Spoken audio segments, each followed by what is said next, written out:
Last time on Paranormal Portal.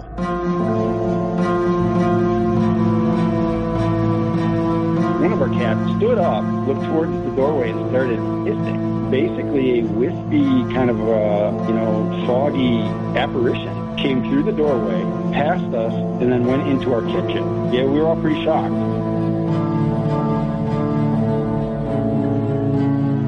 Out of nowhere, the back of the chair was ripped down, and it actually flipped the chair over and rolled completely out of the chair and back underneath the bed.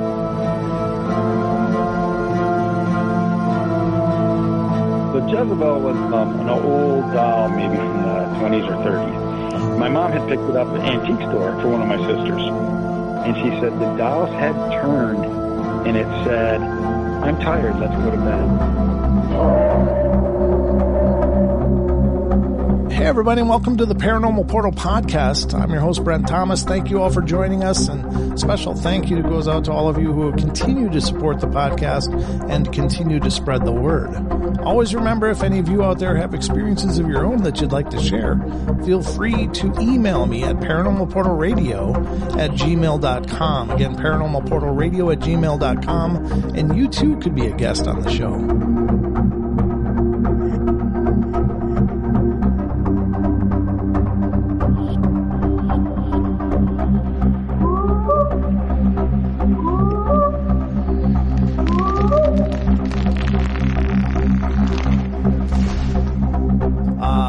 We'll get right into it. Welcome to the show, Paul. Great to have you back.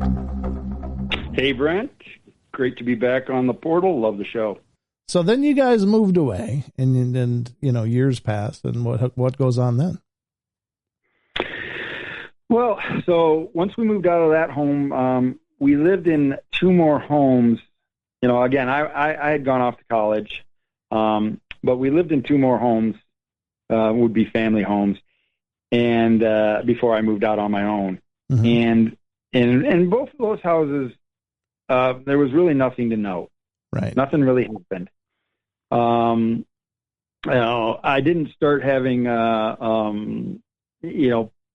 paranormal experiences again until we built the log home. Right. And then of course that was quite an experience in itself. But so yeah. for several years, many years. I really didn't, have any kind of experiences. I did live in a home, and this was, again, I was on my own. And I had lived with a girlfriend, and we had the only incident, and I was in that house for probably 5 years. Mm-hmm. And the only thing that ever happened in that house was, I had a den. There was a den in the house that I used, and it was next to the guest bathroom. And I was in the room on the computer one day, and in the middle of the day, and I heard water running, and I walked out of my room, and I walked in the bathroom. The water in the sink was on hot water, and it was I just turned it off and thought, well, that's strange, and went back into my room, and nothing like that happened again. So nothing really, after that, nothing ever happened at that house. Oh, okay. But so I didn't, again, so after the log, there was a lot of experiences in log, and then the home that I lived in after I had moved, we sold the log and we moved out.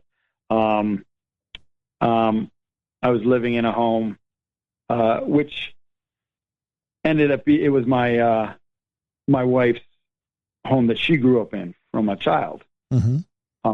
So her parents had retired out of state and left the home to her. So we moved into this home, and this house was interesting because the person who originally had started the construction, the house was, I believe, built in the 70s, early 70s. And the person who started the construction of the home was actually killed on site. He was doing something with the electrical and was electrocuted and died. So That we did know of the history of the house. That house, things would go on in that house, but it really started out, I lived there for approximately 8 years, and there was things that would go on in the house. Like I worked midnight, so on my days off, I would stay up all night long.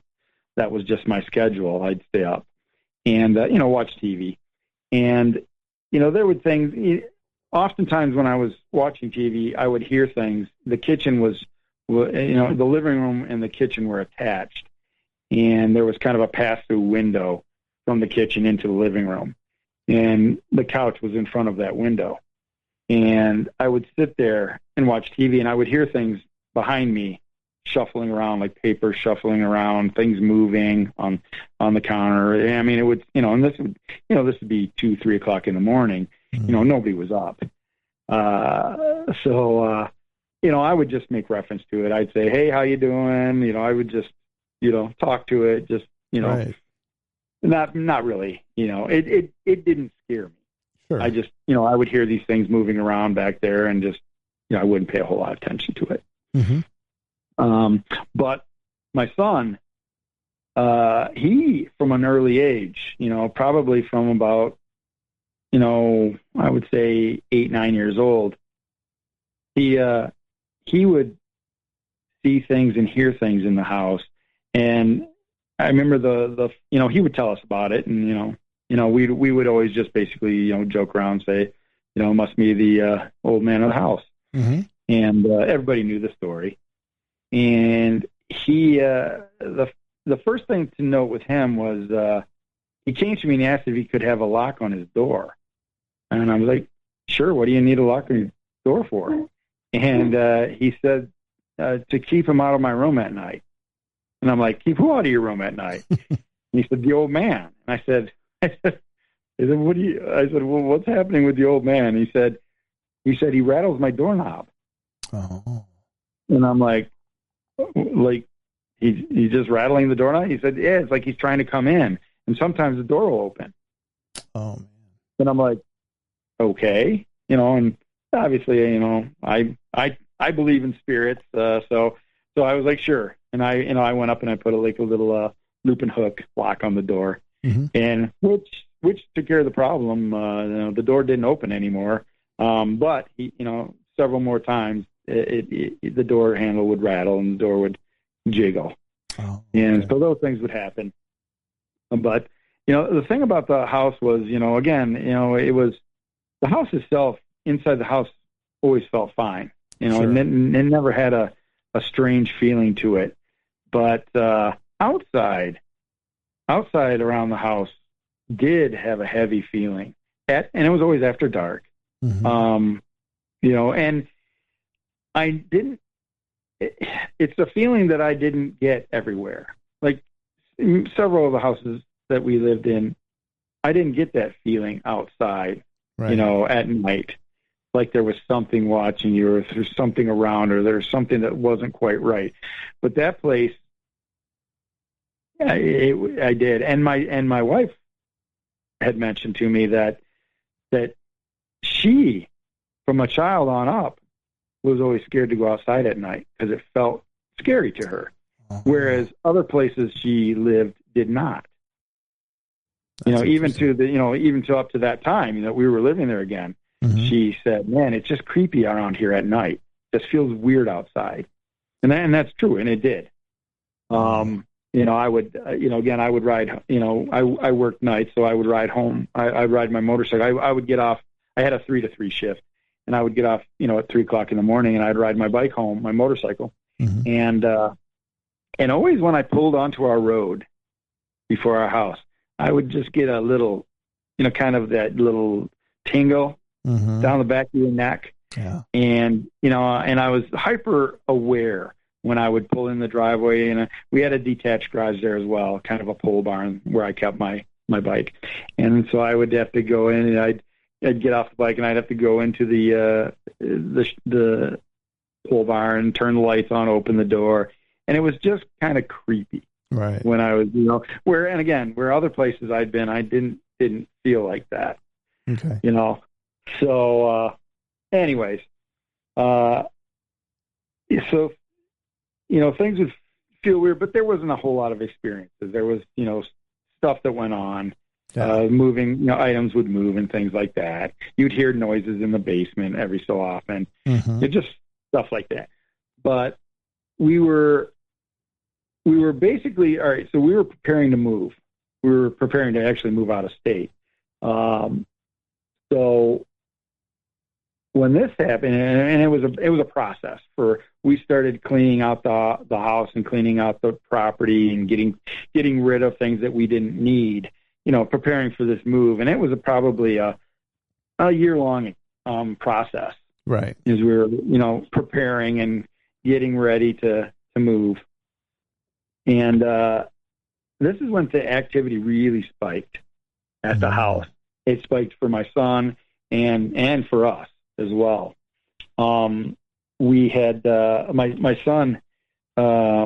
He had seen things out on the property, things that he couldn't explain, and like one of them, he was out back, and it was we had about 8 acres back there, and half of the property was wooded, and he was back in the wooded part, and he said that he had seen a Native American in full dress.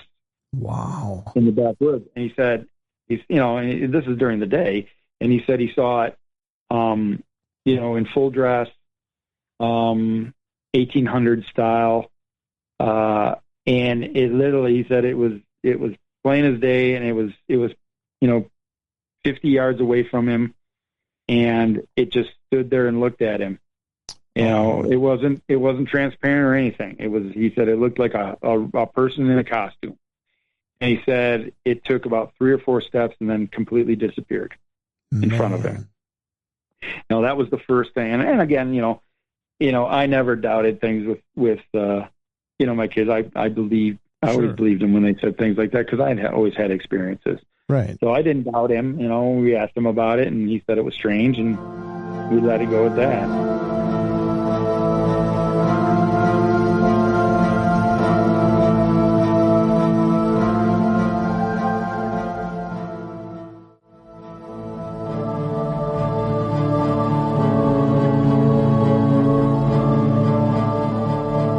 And then he had a very traumatic experience. Yeah. So it was my son's job. One of his jobs was to take the garbage can to the road the night before the pickup. And of course, like every kid, he wanted, he'd come home from school, and instead of taking the garbage out right then and taking it down by the road, he'd play video games and do whatever, kids like to do. Sure. So it was always a constant thing for me. I was always, okay, time to take the garbage out. It's getting late, You gotta get to bed for school. So he would always wait until late, 9, 10, 11 o'clock at night. And that was one of those particular nights he had waited and waited and waited. And I was like, and now he's 16 years old. Right. So he's not a little kid. He's 16 years old. And, I'm like, listen, it's time to take the garbage out. I said, we're not going to, you're going to miss it if you don't take it out, tonight. So he finally begrudgingly went out and got the can and, took it down to the end of the driveway. Well, he comes running back, full blast, comes busting through the door.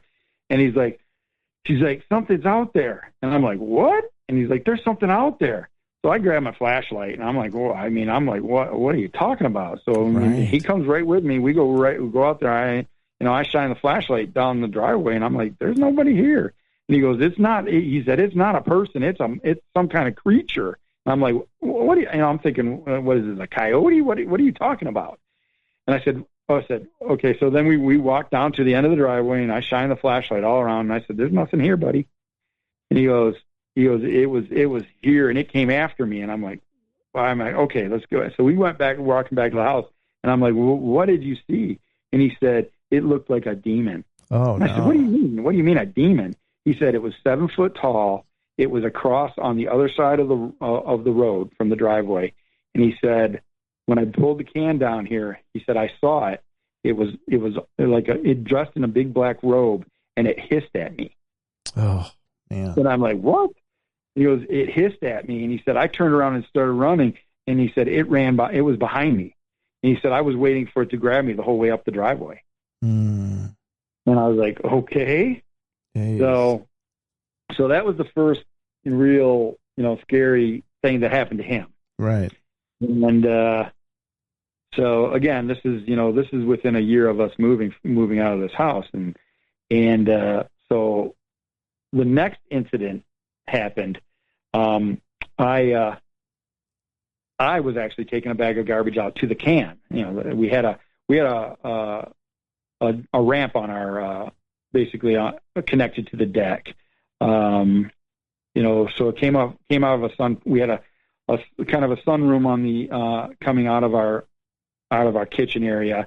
Then there was a deck on the end of that, and then there was a ramp that went down. And at the end of that ramp, we kept our garbage can. Oh, okay. And there was a motion light down there and such.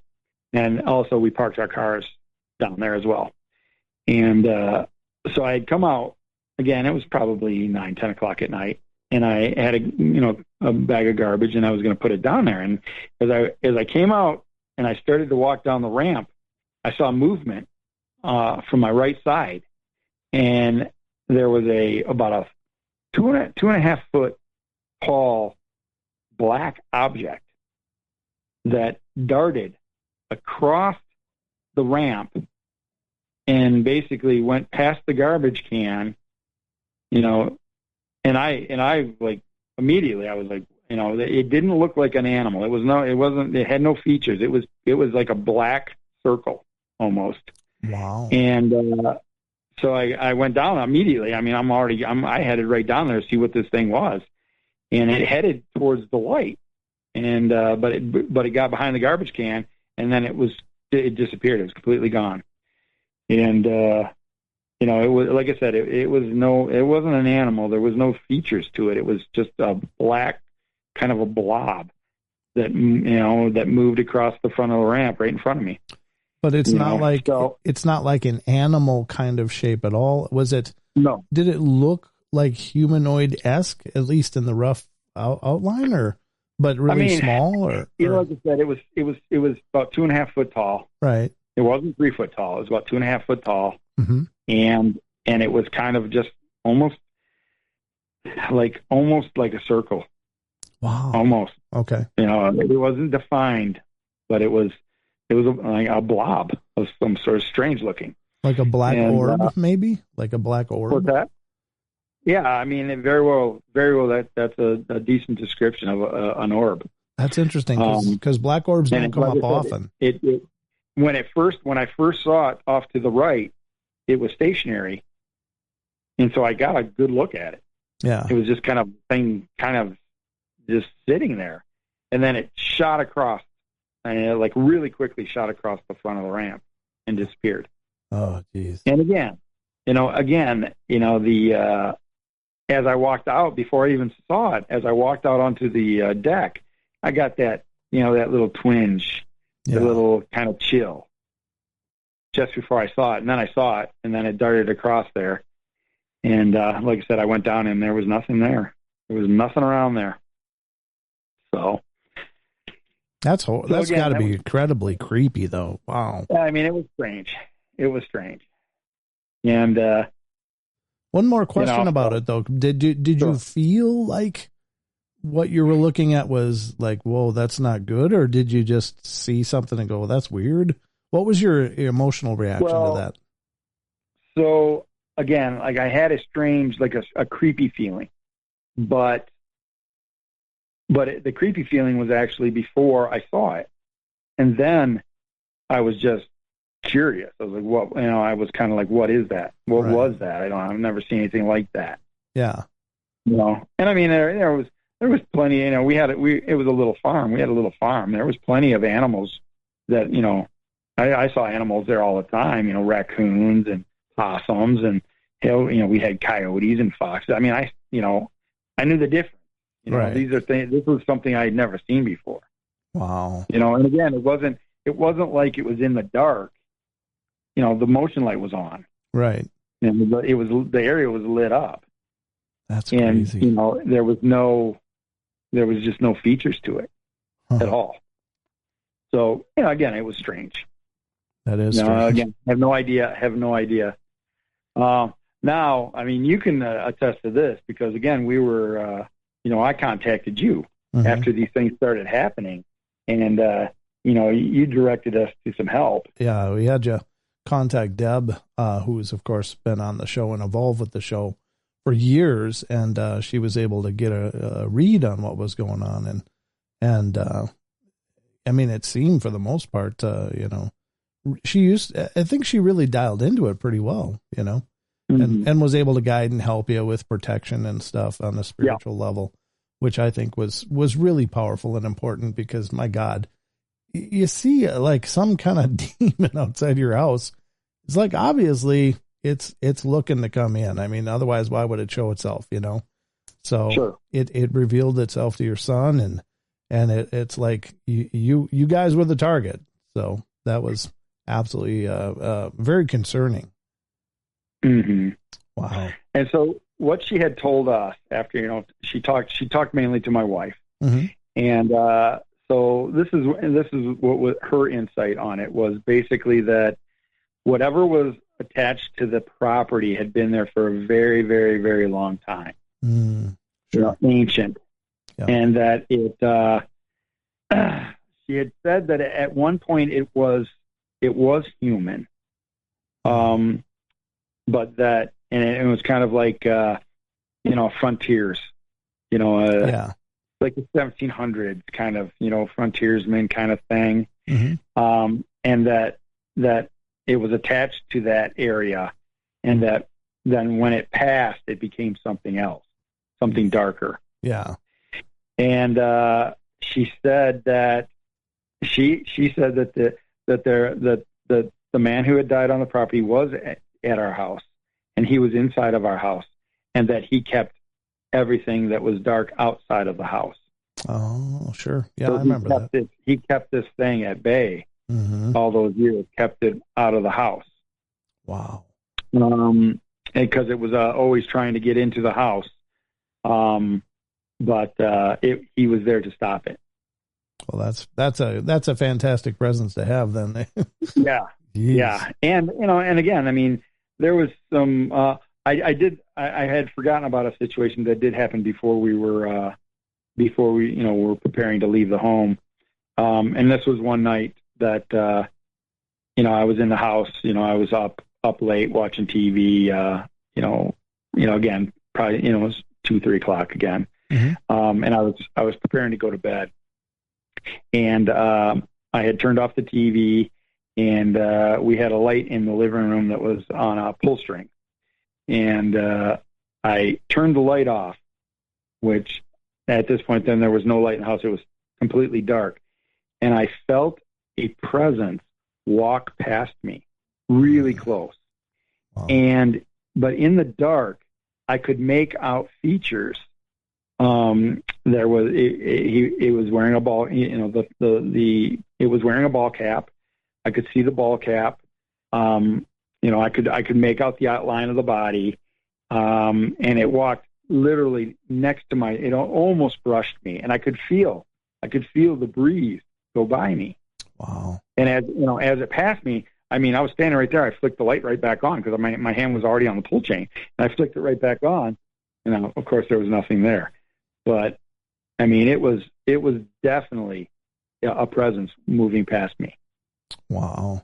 Just as if, you know, my wife or somebody had walked by me. It was that. I mean, I could feel it. I could hear it on the floor. It was, and again, it didn't scare me at all. It didn't feel intimidating or threatening at all. It just seemed like somebody was walking by me. You know, so there was definitely stuff going, you know, inside the house but that stuff never really, you know, it didn't seem like it was intimidating. It didn't seem aggressive. It just like was somebody there. Right.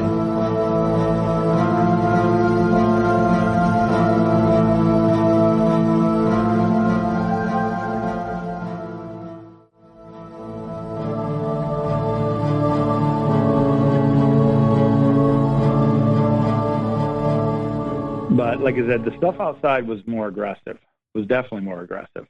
And again, that's something that she said, that whatever this thing was outside, had some kind of pull towards Dakota, my, son, and that it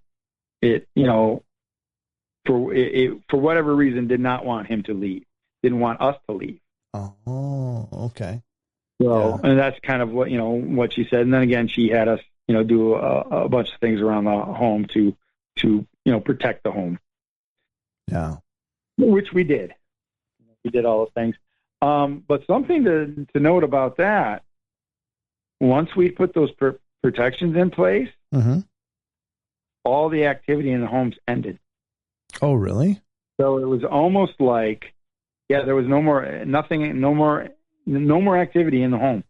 So it was almost like, at that point, the spirit in the house was like, okay, I can move on. They're protected. Oh, okay. That's almost what it felt like. Oh, very because cool. Again, all that activity ended. Okay. So I don't, I don't know if it was still there, if it wasn't still there. It just didn't seem like it was still there anymore. It didn't feel like it was there anymore. Okay. Wow. So then, so at this point now, we're getting pretty close to the time we're going to sell the house. My wife had already gotten a new job out of state. I was at the house still, preparing to sell it. My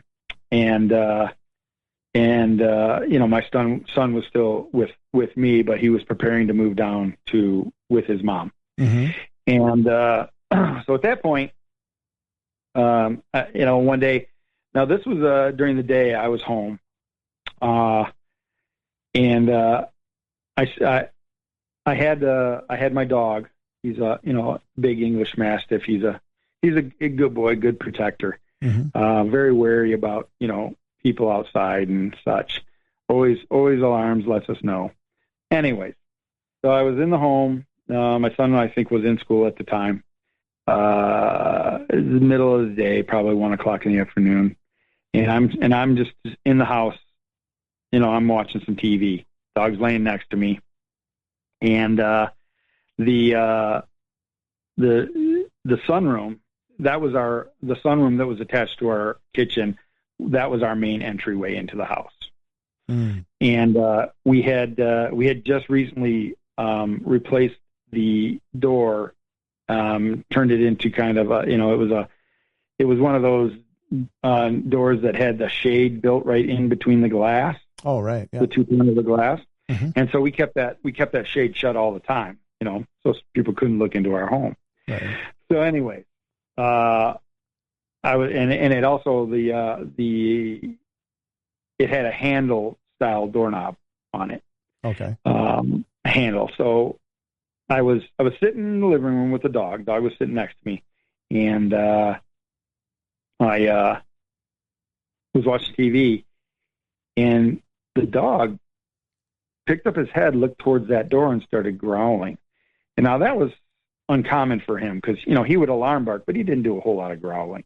Okay. And so I just thought it was strange. I looked back at the door. He's looking at the door growling. I look at the door.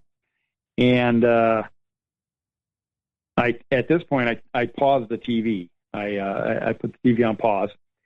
And I'm looking at the door, and the handle starts moving up and down. Now the door's locked. We always kept all the doors locked. So the handle starts moving like somebody's trying to come in the house.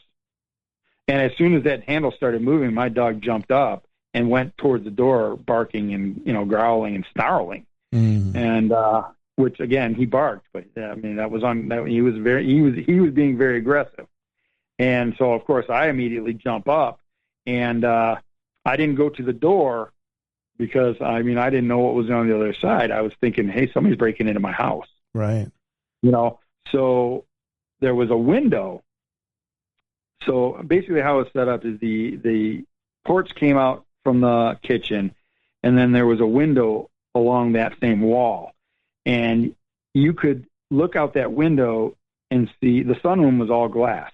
Okay. So you could see into the sunroom except for there was a fireplace there, so the chimney stuck out just far enough so if somebody was standing at the door, you could see up to that point, but not see them standing there. Oh, okay. But you could see the whole sunroom.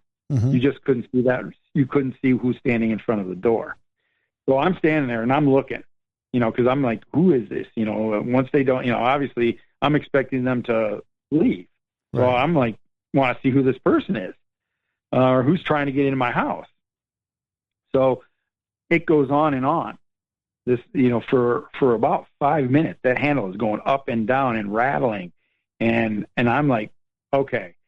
So I had a friend at the time who, he was our township deputy. Mm-hmm. So I call him and say, hey, I think somebody's trying to get into my house. And so he heads right over. He's on his way. Mm-hmm. And so I'm thinking, okay, I'll wait here, watch, and then when he gets here, we'll see who this person is and why they're trying to get in my house. So, and again, there was no knocking. They didn't knock. They were just trying to get in. The handle was just moving up and down. So the handle stops moving after about 10 minutes. Stops moving. Wow. And so at this point, and my friend has not arrived yet. And I'm like, okay, I gotta figure out who this is. So I go from the window to the door and open the shade. Mm-hmm. And there's nothing there. Ugh. There's nothing there. This thing could not have got, whatever it was, there was no way it could have got past me. Right. The only way out would have had to walk out the door, and I would have seen it. Right. And it only took me what? It didn't take me but maybe a second or two to get from that window to the door. Man. Mm-hmm. It was right there, and I mean, so there it was. So, and then right after, as soon as I opened that shade, my buddy pulled in the driveway, and I went out, and I'm like, "Did you see anybody?" And he's like, "No, I didn't see anybody coming in." So we walk around the whole house, and again, this is the middle of the day. We walk around, and there's nothing, and I'm like, "There's no way that person got past me." Yeah. I would have seen them. I would have seen them walk out. So at that point, then, like I said, I thought it was somebody breaking in my house. But after that, then I'm thinking, is this something out? Is this thing outside trying to get in? Right. Now that the other spirit isn't there. Yeah. Good point. So, and again, I mean, it was, I was wary of the situation, but it didn't really scare me. I was just like, what's going on? This is odd. Yeah, absolutely. And when the door handle stopped moving, the dog stopped barking. Wow. As soon as the handle stopped moving, the dog stopped barking. And like I said, it went on for a while. I kept expecting to see this person walk back through the sunroom. Right. And that in and of like itself would be unusual because, I mean, if the dog was still sensing that person was there, they wouldn't, just because the door handle wasn't jiggling anymore, wouldn't be like, oh, I can stop barking now. He would still be barking because he could hear so much more than we could, or smell, or whatever. So yeah, and not only did he stop barking, he actually laid down. He walked back over and laid down like nothing was going on. Oh, weird. So yeah, that was very strange. Mm-hmm. And then really the last thing that occurred there. Now at this point, my wife was gone. Now the pets we had were gone as well. Now I had taken them down to her, so the dog was no longer with me. We had a couple cats. They were no longer with me. I had moved all of them out. Our son was still there, mm-hmm. but he was on the verge of leaving. He was getting ready to go. She was coming back up to get a load, and he was going to go with her like that very next weekend. Okay. So at that point, and this was the last thing that happened at the house before we left, and really actually the scariest thing. It terrified me.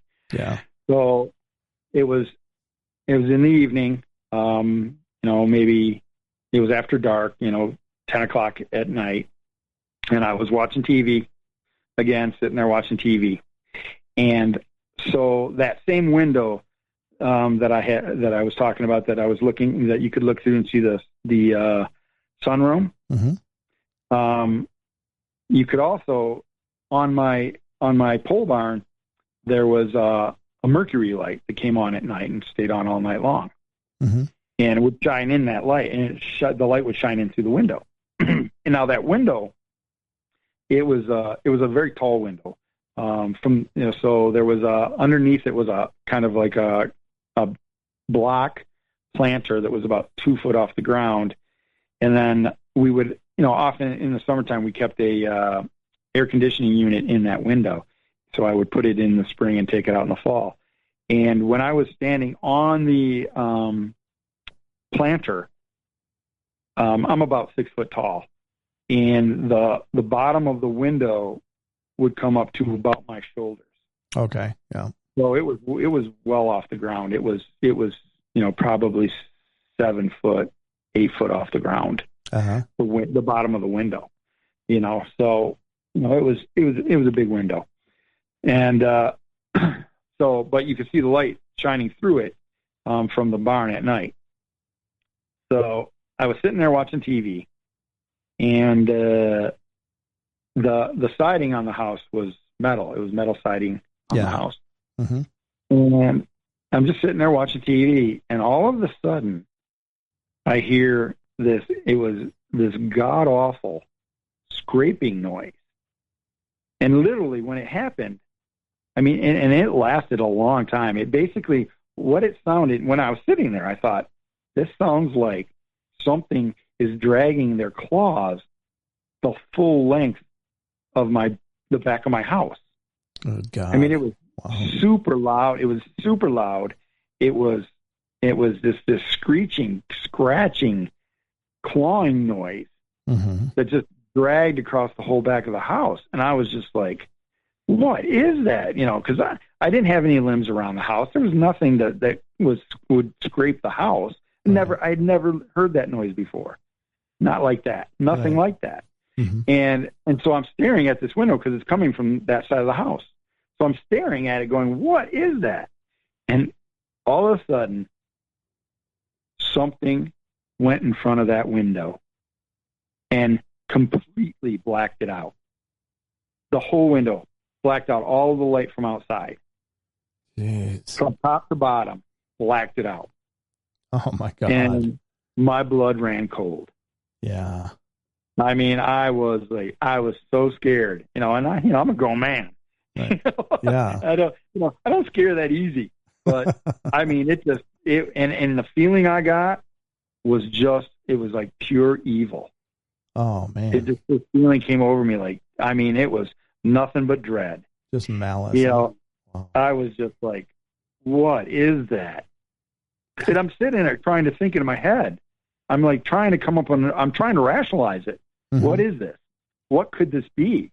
And there's nothing it could have been. There's nothing that was, it would have had to been somebody on a ladder moving across there. Right. And you said the bottom of the window was, and it didn't run by fast. It didn't go by. It just kind of just like it was moving on by. Yikes. And you said the bottom window of the window was about 7 to 8 feet off the ground without the planter. But what was the top of the window? I said, probably 7 foot, because again, when I was standing on the planter to put the air conditioning unit, the bottom of the windowsill was at my shoulders. Right. And like I said, I'm 6 foot tall. So yeah, probably close to the bottom. It was probably 7 foot tall. So the top, even if whatever it was standing on the planter, it was still, it was still another, maybe 4 foot Jeez. Above that. Yeah. 4 or 5 feet above that windowsill. Because it blacked the whole thing out. Oh. The whole window was black.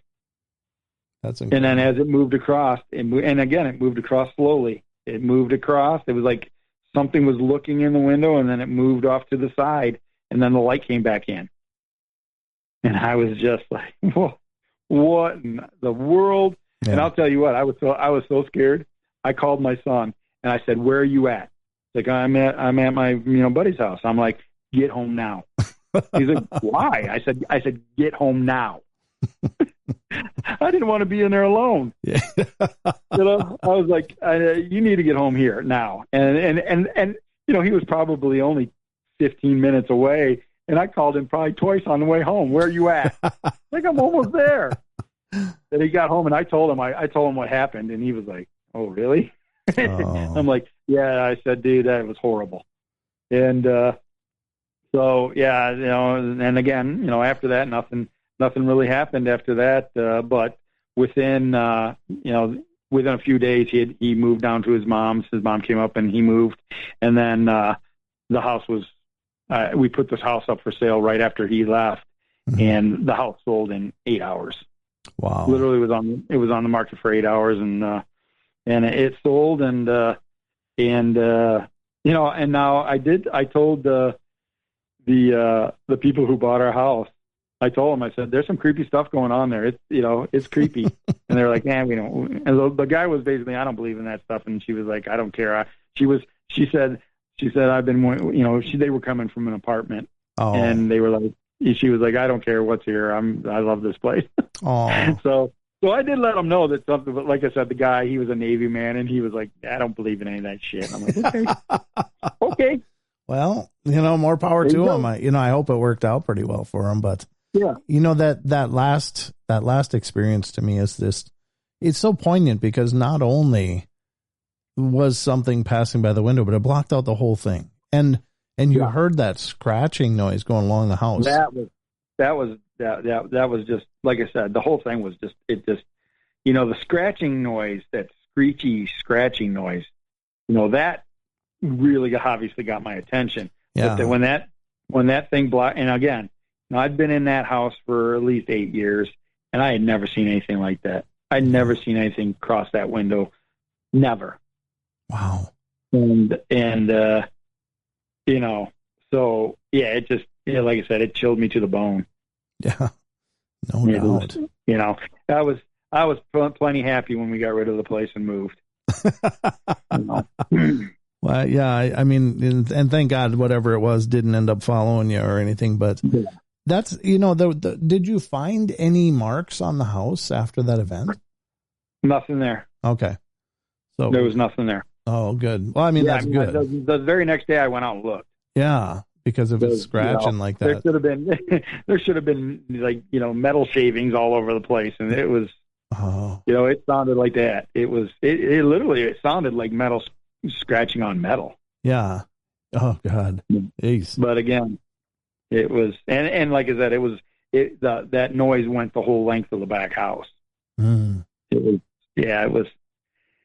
It was pretty intense, but like I said, we moved from there, moved into our new home, and, been here for 3 years now, and, things happen here, but it's always feels peaceful. Yeah, and you've been here. Yeah. There's a presence around, but it's very peaceful and never, like, outside at night, it's not creepy at all. No. The whole property, it's a beautiful place, and it's serene living here. It's beautiful. Love it. Haven't had any kind of anything scary happen at all. Well, that's which good. I'm happy about. Yeah, exactly. After the things you have been through, I think you've earned a little peace. Yeah. Jeez, I'll tell you what. That's incredible, brother. But I'm really thankful you came back on and told the rest of your story, at least up till now. I mean, of course, if more stuff happens, we can always have you back for part 3.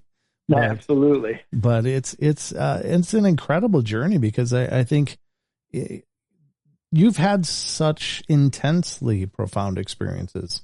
Again, a lot of hauntings are real subtle. It's, much more benign usually, but you've actually witnessed some of the most incredible paranormal events that I've ever heard of. And literally when I say it's like a Hollywood moment, it really is. A lot of these are like they would be right at home in any Conjuring movie or anything, Sure. It's incredible. But and going back to it, I mean, all the things that happened throughout my life, they were, some very intense situations, but nothing, all those things combined don't compare to the haunting at the log. That was horrible. Oh, that really was a horrible experience.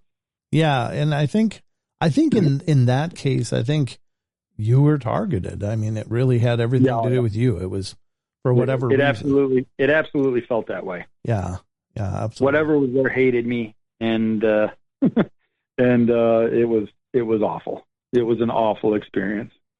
Well, I appreciate you coming on and sharing it with our listeners. And thank you so much, brother, for coming back for a part 2. This has been wonderful. Sure. My pleasure. All right, everybody. Hope you guys enjoyed the show. Get out!